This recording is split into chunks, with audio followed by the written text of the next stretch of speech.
তাহলে দেখ আজকে যে টপিকটা আছে সেই টপিকটা হচ্ছে স্লিপ আর রোটর স্পিডের ইকুয়েশন। তাহলে স্লিপ আর রোটর স্পিডের ইকুয়েশন জানতে গেলে প্রথমে আমাদের টপিকে রয়েছে হচ্ছে স্লিপ। তাহলে স্লিপ যদি আমরা জানতে চাই তাহলে আমাকে দুটো জিনিস জানতে হবে। একটা হচ্ছে সেই স্পিড যে স্পিডে রোটরের ম্যাগনেটিক ফিল্ড ঘোরে, স্টেটরের ম্যাগনেটিক ফিল্ড ঘোরে। অর্থাৎ ধরে নিচ্ছি এখানে আমি আর ওয়াই বি আমি স্টেটরে সাপ্লাই দিয়েছি। তাহলে আর ওয়াই বি স্টেটরে সাপ্লাই দেওয়ার জন্য স্টেটরের ভিতরে যে ওয়াইন্ডিং আছে সেই ওয়াইন্ডিং গুলো পরস্পর 120 ডিগ্রি অ্যাপার্টে রয়েছে। ধরে নিলাম এটা একটা আর ফেজ, এটা হচ্ছে ওয়াই ফেজ আর এটা হচ্ছে বি ফেজ। তাহলে প্রত্যেকে কিন্তু এই 120 ডিগ্রিটা মেইনটেইন করেছে। ফলে টোটাল আমার 360 ডিগ্রিটা এসেছে। তাহলে এখন যখন আমি স্টেটরে 3 ফেজ এসি সাপ্লাই দিচ্ছি, সেই সাপ্লাই দেওয়ার জন্য স্টেটরের ভিতরে যে ফাঁকা জায়গা রয়েছে অর্থাৎ ফ্রি স্পেস রয়েছে, এয়ার গ্যাপ আছে, সেখানে একটা ম্যাগনেটিক ফিল্ড তৈরি হবে এবং সেই ম্যাগনেটিক ফিল্ডটা এইভাবে রোটেট করতে থাকবে। তাহলে তার যে স্পিড সেটা আমরা বার করব যেভাবে, সেটা হচ্ছে speed of stator rotating magnetic field।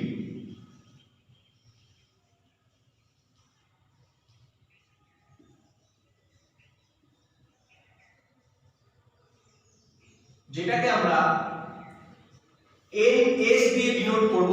n for আমরা আগেই জানি যে n হচ্ছে স্পিডের একটা সিম্বল, আর যেহেতু স্টেটরের স্পিড বার করতে চাইছি সেই জন্য আমি সাফিক্সে s রেখেছি। তাহলে এই স্পিডটাকেই বলা হচ্ছে সিনক্রোনাস স্পিড।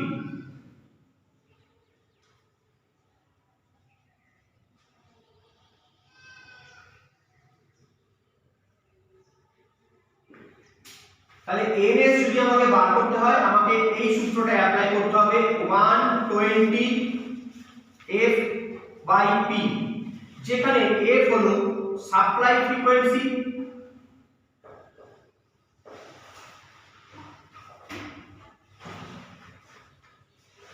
আর p হচ্ছে নাম্বার অফ পোল।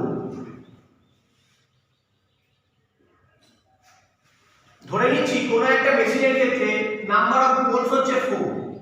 তাহলে তার যদি তোকে ns বার করতে দেয় তাহলে এখানে আমাদের এই সূত্রটাই অ্যাপ্লাই করতে হবে।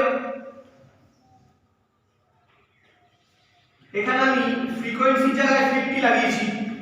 তাহলে 50 হচ্ছে আমাদের ইন্ডিয়ার standard frequency, 50 cycle per second. তাহলে এটা তখন এসে যাচ্ছে উপরে 6000 বাই 4 ইকুয়ালস টু হচ্ছে 1500। যেহেতু স্পিডের লিমিট হচ্ছে rpm, তাহলে রেভলিউশন পার মিনিট 1500 rpm এ ঘুরছে। কার স্পিড 1500 rpm এ ঘুরছে স্টেটরের ভিতরে যে রোটেটিং ম্যাগনেটিক ফিল্ডটা তৈরি হয়েছে সেটা। কিন্তু যখন আমরা কোনো মোটরে নেম প্লেট চেক করি তখন সেখানে একরকম স্পিড লেখা থাকে। যেমন আমাদের ল্যাবে যে ইন্ডাকশন মোটরটা আছে, স্কুইরেল কেজ ইন্ডাকশন মোটর, তার নেম প্লেটে প্লেটিং করা আছে 1440। তাহলে এই 1440 স্পিডটা কি 1500 না? এই 1440 স্পিডটা হচ্ছে ভিতরে যে রোটরটা রয়েছে অর্থাৎ যে আর্মেচারটা রয়েছে সেই আর্মেচারটা যে স্পিডে ঘুরছে সেটা হলো 1440। তাহলে সেই স্পিডটাকে কি বলবো?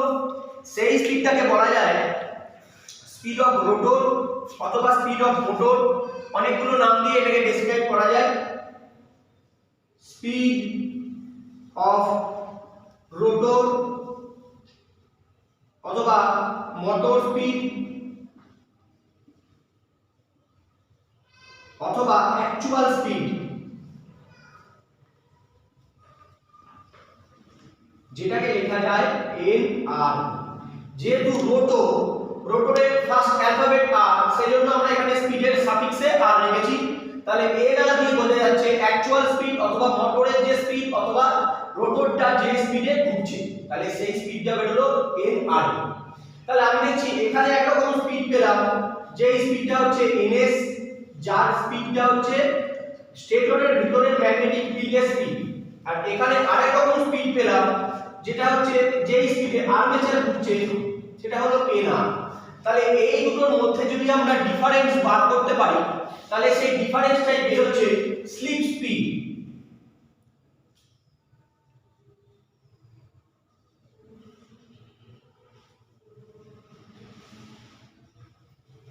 স্লিপ স্পিড ইকুয়াল টু হচ্ছে ns মাইনাস nr। ইউনিট যা ছিল rpm সেই একই rpm এ থাকছে। এইবার আমাদের আসতে হবে প্রথম টপিকে স্লিপ। তাহলে স্লিপে যদি আমি আসতে চাই, এই স্লিপটা যদি আমাকে বার করতে হয় তাহলে এই স্পিডটাকে আমাকে কেটে দিতে হবে, অমিট করে দিতে হবে। তাহলে স্পিডটাকে অমিট করতে গেলে এখানে আমি একটা স্পিড দিয়ে ভাগ করে দিই, তাহলে স্পিড দিয়ে এই স্পিড ডিসকোয়ালিফাই করে দিলে এখানে থেকে যাচ্ছে অনলি স্লিপ। তাহলে এই স্পিডটা হচ্ছে এই যে ns বেরোলো সেই স্পিড। তাহলে আমি স্লিপ স্পিডকে যদি ns দিয়ে ভাগ করে দিই আমি যেটা পাবো সেটাই হচ্ছে স্লিপ। তখন এই স্পিড বা স্পিডটা পরস্পরকে এখান থেকে কেটে দিই, তাহলে আমি পেয়ে গেলাম দ্যাট ইজ স্লিপ। এই স্লিপটাকে ইউনিট স্লিপ বলা হয়, একক স্লিপ বা ইউনিট স্লিপ বলা হয়।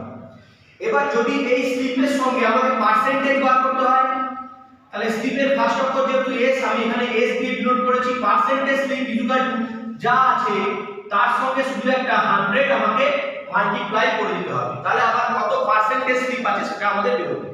যখন আমরা ম্যাথমেটিক্যাল প্রবলেম সলভ করব তখন আমরা বিভিন্ন কোশ্চেনে দেখতে পারবো যে পার্সেন্টেজ স্লিপ 0.04% এরকম দেওয়া আছে পার্সেন্টেজ স্লিপে। তাহলে যখন আমরা ক্যালকুলেশন করব তখন আমরা পার্সেন্টেজ স্লিপ নিয়ে ক্যালকুলেশন করলে আমাদের চলবে না, তখন সেটাকে আমাকে ইউনিট স্লিপে নিয়ে আসতে হবে। তাহলে ইউনিট স্লিপে নিয়ে আসা মানে হচ্ছে জাস্ট এখানে একটা 100 দিয়ে গুণ করে দেওয়া। তাহলে এখানে 100 দিয়ে যদি আমি মাল্টিপ্লাই করে দিই তাহলে এটা তখন চলে এলো 4। তাহলে স্লিপ ইউনিট স্লিপের মান তখন 4। তাহলে এই হলো আমাদের স্লিপ। তাহলে স্লিপকে যদি আমি ডেসক্রাইব করতে চাই তাহলে স্লিপের সংজ্ঞা হয়ে দাঁড়াচ্ছে এটা।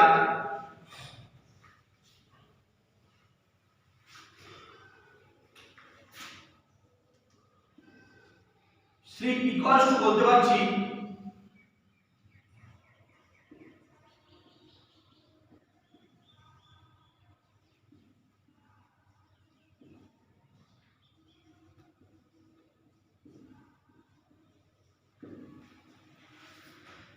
sleep is nothing but a ratio between sleep speed and the synchronous speed। তাহলে স্লিপ হলো কিছুই নয়, জাস্ট একটা রেশিও বা অনুপাত কার মধ্যে, স্লিপ স্পিডের মধ্যে এবং সিনক্রোনাস স্পিডের মধ্যে। যদি আমি একে অনুপাত করি তাহলে আমি স্লিপ পেয়ে যাচ্ছি। তাহলে আমাদের ফার্স্ট টপিক এখানে অলরেডি ক্লোজ হয়ে গেছে স্লিপ। এরপরে যে টপিকটা আছে সেখানে হচ্ছে রোটর স্পিড। তাহলে রোটরের স্পিড যদি আমাকে পেতে হয়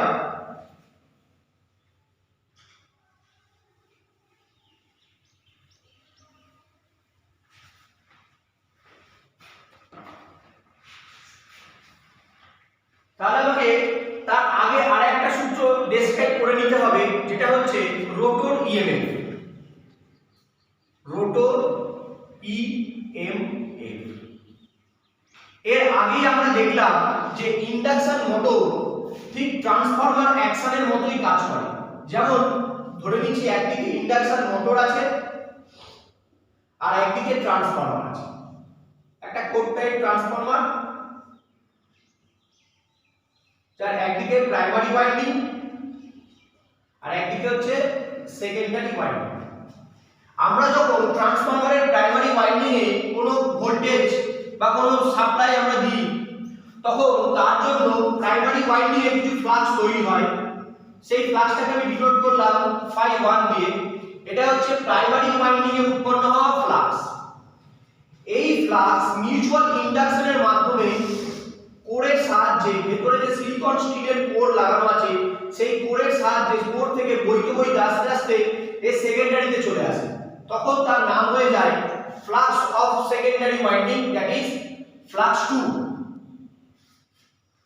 তাহলে এই ক্ষেত্রে আমরা এখানে যে সাপ্লাইটা দিয়েছি তার জন্য একটা ইএমএফ প্রডিউস হয়েছে যার নাম হচ্ছে ইউ। 1, ই হচ্ছে ইএমএফ, যেহেতু 1 দিলাম কারণ কি যেহেতু এটা প্রাইমারি, আর সেকেন্ডারিতে যে ইএমএফটা তৈরি হবে এই ফ্লাক্সটা এখানে চলে আসার জন্য মিউচুয়ালি, তখন এর ইএমএফ এর নাম হয়ে যাবে E2। তাহলে রোটর ইএমএফ আমাকে বের করতে গেলে আমাকে এইখান থেকে প্রথমে ট্রান্সফরমেশন রেশিওটা বের করে নিতে হবে। তাহলে আমরা যখন এর আগে ফার্স্ট ইয়ারে পড়ে নিয়েছি অলরেডি ট্রান্সফরমারের চ্যাপ্টারে যে ট্রান্সফরমেশন রেশিও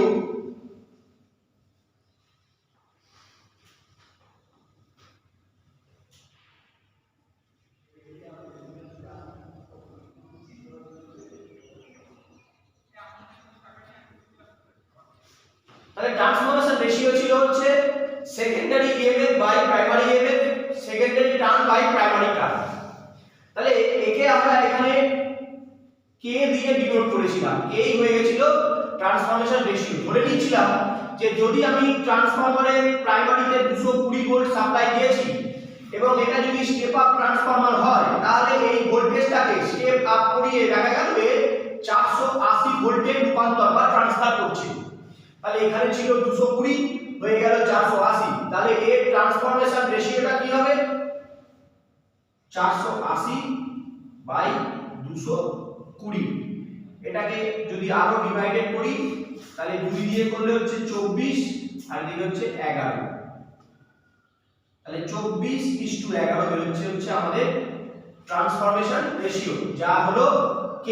তাহলে এটাকে ক্যালকুলেটরে মানে একটা নির্দিষ্ট মান বেরোবে 24/11, এটাই হলো k এর মান। তাহলে ঠিক তেমনি ট্রান্সফরমার যেমন এখানে প্রাইমারি ওয়াইন্ডিং ছিল, সেকেন্ডারি ওয়াইন্ডিং ছিল, এই ক্ষেত্রে ইন্ডাকশন মোটরের ক্ষেত্রেও ঠিক এই একই ট্রান্সফরমার অ্যাকশনই কাজ করছে। এখানে স্টেটর, এই যে বাইরের যে গোলটা সেটাকে স্টেটর আর ভেতরের যে গোলটা সেটাকে ধরে নিচ্ছি রোটর। তাহলে রোটরটা হচ্ছে সেকেন্ডারি ওয়াইন্ডিং আর স্টেটরে আমি প্রথম সাপ্লাই দিচ্ছি, সেজন্য স্টেটরটা হয়ে যাচ্ছে প্রাইমারি ওয়াইন্ডিং, স্টেটর হয়ে যাচ্ছে প্রাইমারি ওয়াইন্ডিং। তাহলে স্টেটরে সাপ্লাই দিলে স্টেটরের ম্যাগনেটিক ফিল্ড তৈরি হলো, স্টেটরের ফ্লাক্স তৈরি হলো, সেই ফ্লাক্স দিয়ে কি করলো রোটর অর্থাৎ আর্মেচারের গায়ে ধাক্কা দিল, আর্মেচার সেই ফ্লাক্সটাকে কাট করে আবার একটা ভেঙে টুকরো পাড়া একটা ফ্লাক্স তৈরি করলো, যেই ফ্লাক্সটার নাম হয়ে গেল φ2 অর্থাৎ FR φR, যেটা হচ্ছে রোটরের ফ্লাক্স। আর এখানে যে ফ্লাক্স এ তৈরি করেছিল rotating magnetic flux, rotating magnetic flux তার নাম ছিল হচ্ছে φS, এটা হচ্ছে স্টেটরের ফ্লাক্স। তাহলে এখন এই দুটোর মধ্যে যদি আমরা রেশিও বার করি তাহলে সেখান থেকে আমরা কি করতে পারবো ইন্ডাকশন মোটরের যে ট্রান্সফরমেশন রেশিও সেটা বার করতে পারবো। তাহলে একই সূত্র ধরে আমরা ইন্ডাকশন মোটরের রোটরে যে ইএমএফটা প্রোডিউস হচ্ছে সেটা ধরে নিলাম E2, আর এখানে স্টেটরে যে ইএমএফ প্রোডিউস করেছিলাম তার নাম ছিল হচ্ছে E1। তাহলে একই রকম ভাবে এখানে স্টেটরের মধ্যে যখন আমরা কয়েল ওয়াইন্ডিং করেছি তার জন্য কিছু সংখ্যক টার্নস ছিল, সেই টার্নস ধরে নিলাম N1, আর রোটরের আর্মেচারের গায়ে তো আমরা কয়েল ওয়াইন্ডিং করেছি সেখানে যে পরিমাণ টার্নস দিয়েছিলাম সেটা দিলাম মনে করলাম N2।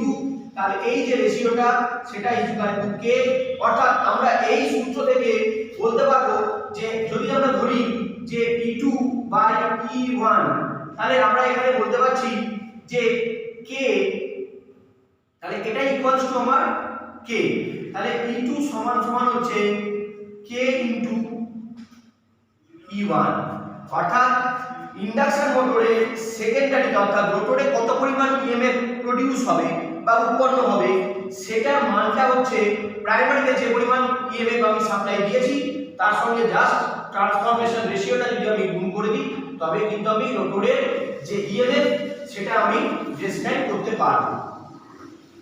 তাহলে এই ট্রান্সফরমেশন রেশিও যেমন ট্রান্সফরমারের ক্ষেত্রে ছিল, এখানে ইন্ডাকশন মোটরের ক্ষেত্রে এই রেশিওটাকেই বলা হচ্ছে স্লিপ। তাহলে এখানে k ইকুয়ালস টু আমি s ধরে নিতে পারি, যেহেতু এটা ছিল হচ্ছে স্পিডের একটা রেশিও বা ইএমএফ এর একটা রেশিও বা ট্রান্সের একটা রেশিও, এখানে ঠিক হচ্ছে ফ্লাক্সের স্পিডের রেশিও। কোন কোন ফ্লাক্সের স্পিড? একটা হচ্ছে রোটেটিং ম্যাগনেটিক ফিল্ডের ফ্লাক্সের স্পিড, আর একটা হচ্ছে রোটর থেকে ভেঙে টুকরো হওয়া যে ফ্লাক্সগুলো আবার বাইরে বের হচ্ছে তার ফ্লাক্সের স্পিড। তাহলে সেটাই আমি জানি যে এখান থেকে আগেই পেলাম যে রোটরের স্পিড আর যদি হচ্ছে যে স্টেটরের স্পিডের মধ্যে আমরা যদি কম্পেয়ার করি তাহলে আমরা এখান থেকে স্পিডটাকে ডিরাইভ করতে পারি। তাহলে এখানে আমি k এর সঙ্গে ধরে নিতে পারি let k equals to s। তাহলে এখানে জাস্ট a এর জায়গায় আমরা s দেব, তাহলে সূত্রটা চলে আসবে rotor EMF equals to s into E1, অর্থাৎ সাপ্লাই ইএমএফ এর সঙ্গে যদি আমরা স্লিপ ফ্যাক্টরটাকে গুণ করে দিই তাহলে কিন্তু আমরা রোটরের ইএমএফ বা রোটরের ইএমএফটা আমি পেয়ে যাব। এবার আসছি রোটরের ইএমএফ এর পরে রোটর কারেন্ট। তাহলে এতক্ষণ আমরা ইএমএফ নিয়ে কথা বললাম, এবার আমরা যেটাতে আসবো সেটার নাম হচ্ছে, টপিকটার নাম হচ্ছে রোটর কারেন্ট। তাহলে কারেন্টের সূত্র তো আমরা অনেক আগেই ওহমস ল থেকে ডেরিভ করে নিয়েছি অলরেডি। রোটর কারেন্ট, তাহলে সেই ওহমস ল থেকে আমরা জেনে আসছি যে V IR, R হচ্ছে রেজিস্ট্যান্স, I হলো কারেন্ট আর V হচ্ছে ভোল্টেজ বা পোটেনশিয়াল ডিফারেন্স। তাহলে এখানে এই যে রোটরটা, রোটরের ক্ষেত্রে শুধুমাত্র আর নেই, রেজিস্ট্যান্স নেই, এই রেজিস্ট্যান্স ফ্যাক্টরটার সঙ্গে আরো একটা প্যারামিটার এর সঙ্গে যুক্ত হয়ে আছে। যেহেতু রোটরটা তো সিলিকন স্টিল দিয়ে আমরা এরকম ল্যামিনেটেড করে এরকম একটা বেলুনের মতো আকৃতি দিয়েছি রোটরটাকে, কিন্তু এই রোটরের গায়ে যে রোটরের স্লটগুলো আছে সেই স্লটের মধ্যে দিয়ে এরকম কয়েল আছে। তাহলে সেই কয়েল মানেই হচ্ছে ইন্ডাক্টর এল, সেই কয়েল মানেই হচ্ছে ইন্ডাক্টর বা এল। তাহলে এল হলো, এল এর ইউনিট হচ্ছে হেনরি, আর এখানে আমাদের আনতে হবে হচ্ছে আর মানে ওহম।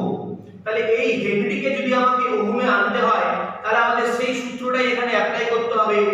এল থেকে এক্সএল পেতে আমাকে সেই সূত্র অ্যাপ্লাই করব 2 পাই f ইনটু l, যেখানে 2 পাই ইকুয়ালস টু হচ্ছে ওমেগা ইনটু a হচ্ছে সাপ্লাই ফ্রিকোয়েন্সি, আর l যেটা সেটা হচ্ছে এই যে ইন্ডাক্টরটা ভিতরে আমি কয়েলটা ব্যবহার করেছি তার মান কত হেনরি সেটা, আর a হলো সাপ্লাই ফ্রিকোয়েন্সি। তাহলে এখন দেখছি যে রোটরের ভিতরে যে কয়েলটা ব্যবহার করেছি তার রেজিস্ট্যান্স হচ্ছে রোটর রেজিস্ট্যান্স, তার ভিতরে যে ইন্ডাকটেন্সের ধর্ম রয়েছে সেটা ধরে নিলাম রোটর রিঅ্যাকট্যান্স। তাহলে আমরা জানি যে যে সার্কিটে রেজিস্ট্যান্স আর রিঅ্যাকট্যান্স একসঙ্গে থাকে সেই সার্কিটে আমাদের আর নিয়ে কাজ করলে হয় না, তখন সেখান থেকে আমাদের একটা কমপ্লেক্স একটা রেজিস্ট্যান্সের মান বের হয়, যেই কমপ্লেক্স রেজিস্ট্যান্সটাকে বলা হয় Z, অর্থাৎ Z হচ্ছে ইম্পিডেন্স। এখানে ইম্পিডেন্স কি? তাহলে ইম্পিডেন্স যদি আমাদের জানতে হয় তাহলে আমাদের সেই ইম্পিডেন্স ট্রায়াঙ্গেলে ফিরে যেতে হবে।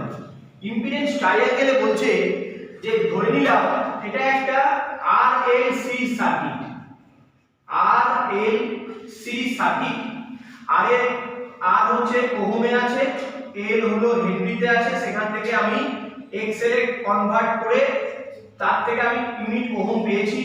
তাহলে এর যে কমপ্লেক্স ফর্ম সেটাই হলো Z, that is Z equals to হচ্ছে √RS স্কয়ার প্লাস XL এর স্কয়ার। যেহেতু কোনো ক্যাপাসিটর এই সার্কিটের মধ্যে দেওয়া নেই সেজন্য এখানে অনলি XL এসেছে, XC আসেনি। আমরা আগে জেনেছি যে X রিঅ্যাকট্যান্স হচ্ছে XL সমস্থানিক XC, XL থেকে XC মান বিয়োগ করলে আমরা X এর মানটা পাই। তাহলে XL জিনিসটা কি? XL হলো ইন্ডাকটিভ রিঅ্যাকট্যান্স আর C হলো ক্যাপাসিটিভ রিঅ্যাকট্যান্স। যখন ক্যাপাসিটর থেকে আমরা রিঅ্যাকট্যান্সে কনভার্ট করব তখন সেটা হবে ক্যাপাসিটিভ রিঅ্যাকট্যান্স, যখন ইন্ডাক্টর থেকে আমরা রিঅ্যাকট্যান্সে কনভার্ট করব তখন সেটা হয়ে যাবে ইন্ডাকটিভ রিঅ্যাকট্যান্স। তাহলে যেহেতু এখানে শুধু ইন্ডাক্টর আছে সেজন্য আমরা একে ইন্ডাকটিভ রিঅ্যাকট্যান্স হিসেবেই ধরছি। এখন যে ট্রায়াঙ্গেলটা আঁকছি সেটা হলো ইম্পিডেন্স ট্রায়াঙ্গেল। ধরে নিচ্ছি যে এই বেস বরাবর আমার আর কাজ করছে আর এদিকে লম্ব বা হাইট বরাবর আমার এক্স বা রিঅ্যাকট্যান্স কাজ করছে। তাহলে পিথাগোরাসের উপপাদ্য অনুযায়ী আমাদের বলা আছে যে ভূমি স্কয়ার প্লাস লম্ব স্কয়ার করলে আমরা সব সময় প্রতিভুজের স্কয়ার পাই যদি সেটা একটা সমকোণী ত্রিভুজ হয়, অর্থাৎ 90 ডিগ্রি ট্রায়াঙ্গেল হয়। তাহলে তার সূত্র আছে Z equals to √RS square plus X square. এবার যেহেতু এখানে অনলি L আছে তাই এই X এর জায়গায় হয়ে গেল XL। তাহলে আমরা এখন এখান থেকে Z এ চলে এসেছি। তাহলে এবার আমরা এই সূত্রটাকে R এর জায়গায় R না লিখে R কে অমিট করে দিয়ে আমরা এখানে Z দিয়ে দিলাম।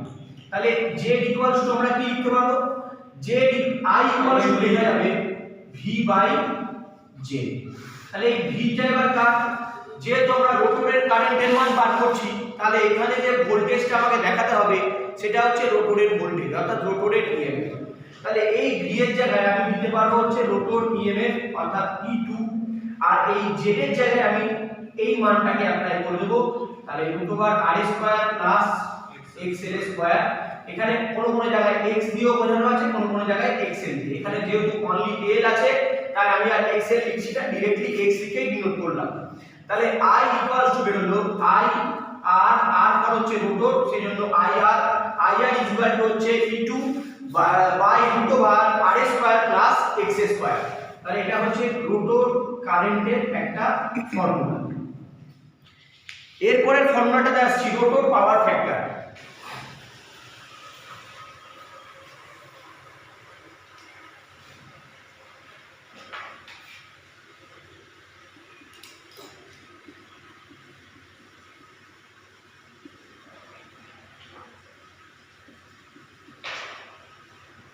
রোটর পাওয়ার ফ্যাক্টর, তাহলে আগে পাওয়ার ফ্যাক্টর জানি, তারপরে তার সঙ্গে রোটর জিনিসটাকে অ্যাপ্লাই করব, তাহলে রোটরের পাওয়ার ফ্যাক্টর পেয়ে যাব। তাহলে পাওয়ার ফ্যাক্টরের একটা চিরাচরিত সূত্র আমরা আগেই জেনে এসেছি, the ratio between circuit impedance by circuit resistance. ধরলাম এটা একটা সার্কিট আর এল সার্কিট, তাহলে আর আছে এল আছে, এখান থেকে আমি পেয়েছি জেড। তাহলে এই জেড কে যদি আমি এর ইনিশিয়াল ভ্যালু অর্থাৎ আর দিয়ে ভাগ করে দিই, তাহলে আমি যেটা পাবো সেটাই হলো সেই সার্কিটের পাওয়ার ফ্যাক্টর। তাহলে পাওয়ার ফ্যাক্টরকে আমাদের cos phi দিয়ে ডিনোট করা হয়, PF ইকুয়ালস টু হচ্ছে R বাই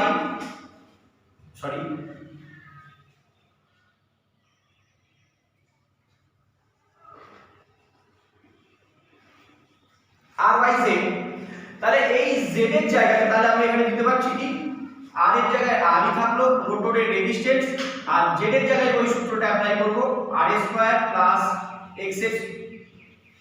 x2 রোটর। তাহলে cos phi ইকুয়াল টু বেরিয়ে গেল রোটরের যে পাওয়ার ফ্যাক্টর সেটা সমান রোটরের রেজিস্ট্যান্স বাই রোটর রেজিস্ট্যান্সের স্কয়ার রোটর রিঅ্যাকট্যান্সের স্কয়ার, দ্যাট ইজ কি বেরোলো রোটর পাওয়ার ফ্যাক্টর। তাহলে আমরা রোটর কারেন্ট বার করলাম, রোটর পাওয়ার ফ্যাক্টর বার করলাম। এবার শুধু আমাদের একটাই সূত্র বাকি থেকে গেছে, সেটা হচ্ছে টর্ক ইকুয়েশন।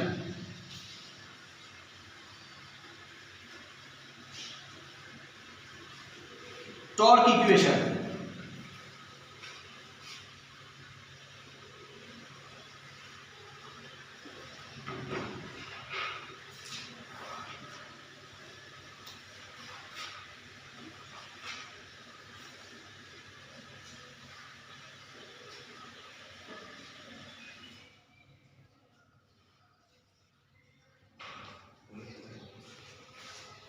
তাহলে যে টর্ক আমরা মোটর ঘোরার ফলে পাই সেই torque E2 I2 cos phi2 এর সঙ্গে डायरेक्टली প্রপোর্শনাল। রোটরের যে ইএমএফ তার সঙ্গে যদি আমি রোটরের যে কারেন্ট পেলাম তার সঙ্গে মাল্টিপ্লাই করি এবং তার সঙ্গে যদি আমি রোটরের পাওয়ার ফ্যাক্টর মাল্টিপ্লাই করি, তাহলে যে পরিমাণ পাওয়ারটা আমি এখান থেকে পাই সেই পাওয়ার হচ্ছে डायरेक्टली কত পরিমাণ টর্কে মেশিনটা ঘুরবে বা কত পরিমাণ টর্ক প্রডিউস করলো তার সঙ্গে डायरेक्टली প্রপোর্শনাল। আমরা আগেই জেনেছি পাওয়ার P সমান হচ্ছে VI cos phi, ইউনিট হচ্ছে ওয়াট। তাহলে এখানে V হচ্ছে E, I হচ্ছে I2 আর cos phi তো cos phi। তাহলে মোটরটা কত পরিমাণ পাওয়ারে ঘুরবে সেটাই প্রপোর্শনাল টু হচ্ছে টর্ক। তাহলে জাস্ট এই দুটো জায়গাতে আমাদের এই যে সূত্রগুলো ছিল সেই সূত্রগুলো আমাদের অ্যাপ্লাই করতে হবে। তাহলে এখানে E2, তাহলে টর্ক ইকুয়ালস টু, এখানে প্রপোর্শনাল চিহ্ন আছে, তাই প্রপোর্শনাল চিহ্ন তুলে দিয়ে আমাদের এখানে ইকুয়াল টু চিহ্ন আনতে গেলে আমাদের একটা কনস্ট্যান্ট নাম্বার দিয়ে মাল্টিপ্লাই করতে হবে। আমি সেটা এখন করছি না, পরে অংশে আসছি। এখানে আমি এখানে डायरेक्टली প্রপোর্শনালি রাখলাম। তাহলে এখানে E2, তাহলে E2 এর জায়গায় লিখলাম E2, I2 মান আমরা জাস্ট এখান থেকে ডিনোট করেছি, এর আগে পেয়েছি I2 ইকুয়ালস টু বলা যাবে E2 by √r² + x square. আর cos পাই আমি এখনই পেলাম, cos পাই হচ্ছে r বাই z, তাহলে r by √ rotor resistance square plus rotor reactance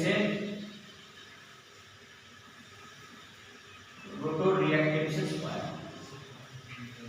একই জিনিস, এখানে এই r মানে হচ্ছে রোটর রেজিস্ট্যান্স আর এই x মানে হচ্ছে রোটর রিঅ্যাকট্যান্স। তাহলে আমি এখান থেকে সূত্র পেয়ে গেলাম E2, এটা হয়ে গেল I2 সূত্র, এটা হয়ে গেল cos phi2 সূত্র। তাহলে এই সূত্রটাকে যদি আমি একসঙ্গে করে ফেলি, এটাকে এইভাবে লিখছি, বাকি এটাকে বলা হয় টাউ। টাউ হচ্ছে টর্কের একটা symbol.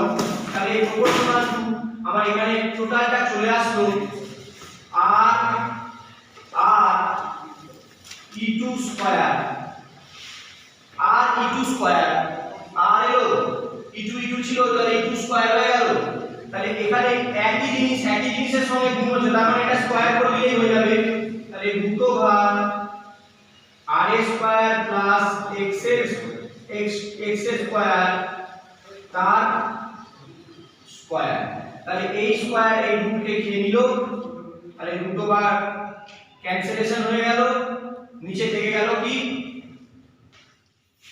Tau proportional to r E2 square divided by r square plus x square. এবার জাস্ট আমরা এই প্রপোর্শনাল চিহ্নটাকে তুলে দেব, দিয়ে এখানে লিখব tau equals to k r E2 square r square x square, k equals to 3/2 pi ns into r E2 square r square x square, k equals to 3/2 pi ns।